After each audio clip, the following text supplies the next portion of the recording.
Misteri kematian satu keluarga di Warakas, Jakarta Utara akhirnya terungkap. Pemirsa, polisi memastikan ketiga korban tewas akibat pembunuhan berencana yang dilakukan anak kandung korban.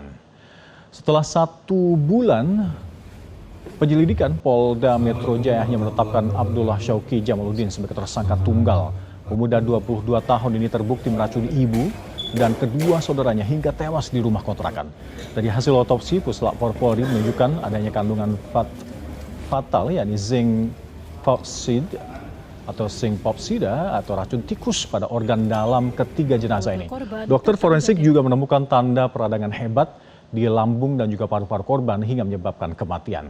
Pelaku sempat terekam kamera pengawas saat membawa panci dan polisi menyebut panci tersebutlah yang digunakan untuk meracik minuman teh beracun yang menewaskan para korban.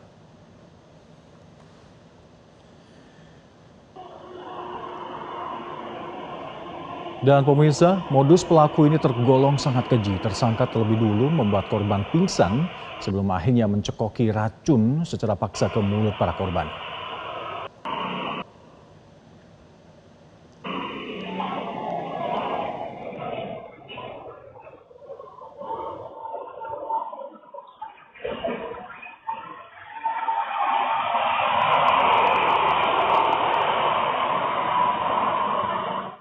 Keluarga yang seharusnya menjadi tempat paling aman justru berubah menjadi tempat kejadian perkara yang mengerikan. Seorang anak menghabisi keluarganya sendiri dengan racun karena dendam merasa dianaktirikan menjadi alasan dibalik tindakan keji ini. Satu rumah, satu darah, namun berakhir dengan tragedi menyayat hati. Seberapa dalam luka batin yang terpendam dan berujung nyawa menjadi taruhan. Kita langsung berdialog dengan Kasat Reskrim Polres Jakarta Utara, ada AKBP Ongkoseno Sukahar. Selamat siang. Selamat siang. Ya, Pak, dari hasil penyelidikan dan juga olah TKP, apa saja barang-barang bukti yang ditemukan, Pak? Ya, barang bukti yang ditemukan dan sebagai pembuktian dalam perkara ini adalah minuman jenis teh ya, yang mengandung racun, di mana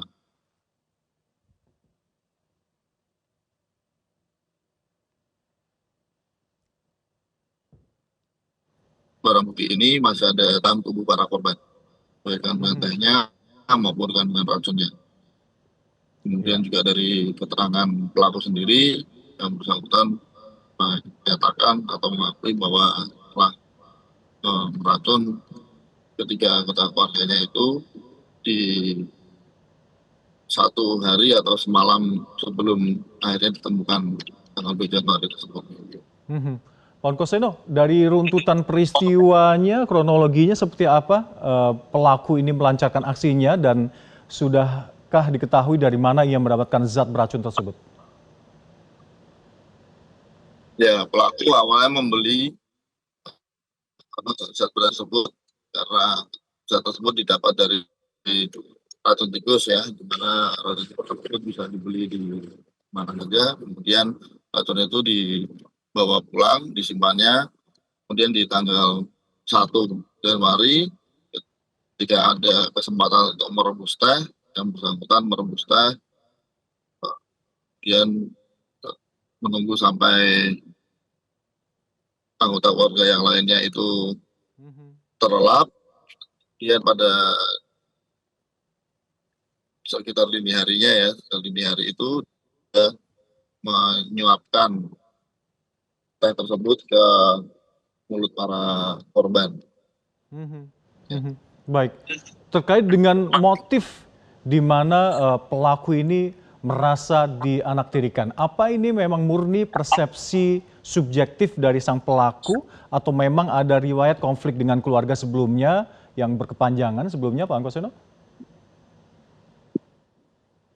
Ya, sebetulnya yang kami lakukan pemeriksaan dari keterangan pelaku, ya konfliknya itu berupa pelaku merasa jengkel terhadap ibu dan kakaknya karena sering dimarahi atau diperingatkan karena pelaku ini sering tidak pulang, sering main sampai larut malam.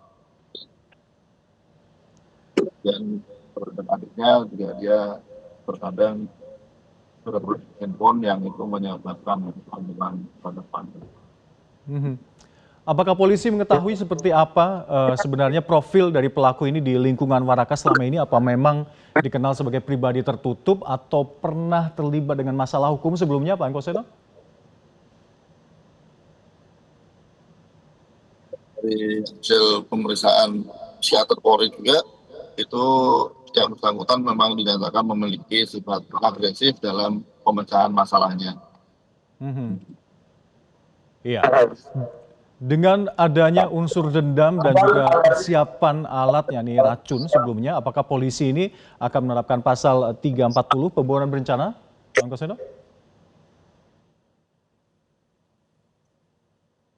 Mohon maaf, bisa diulangi? Putus-putus tadi suaranya.